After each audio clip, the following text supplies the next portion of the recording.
राज्य परिवहन महामंडळाची बस घुसली दुकानात, 4 जण जखमी।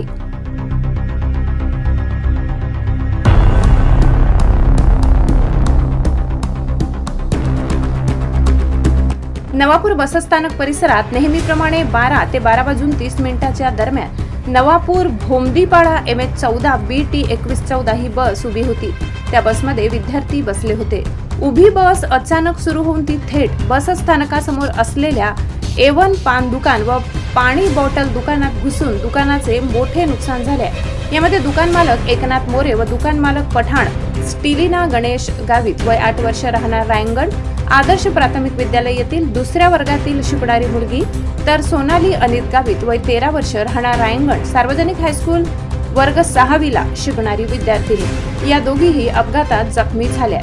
दोन्ही जखमी मुलींवर उपचार सुरू आहेत। एसटी बस नवाब येथून करंजी भोमदीपाडाला 12:30 सुटणार होती।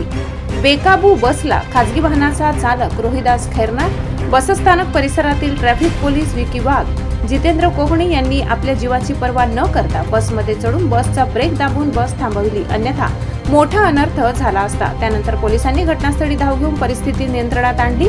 बस कशी सुरू झाली, चालक वाहक कुठे होते याचा तपास लागलेला नाही, पण तपासानंतर सर्व गोष्टी समोर येतील। ब्युरो रिपोर्ट, नवापूर गर्जना न्यूज चॅनल नेटवर्क। लावलेली होती त्यांनी, ती गाडीत ड्रायव्हर नव्हता, ती डायरेक्ट सरळ आली।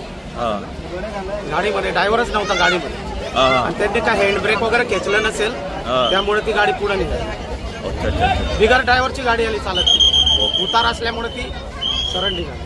तुम्हाला काय लागलंय? नाही, मला नाही लागलं। तो विक्रम दादा होता, ते आम्ही 3 जण मध्ये होतो, आम्हाला काय लागलं।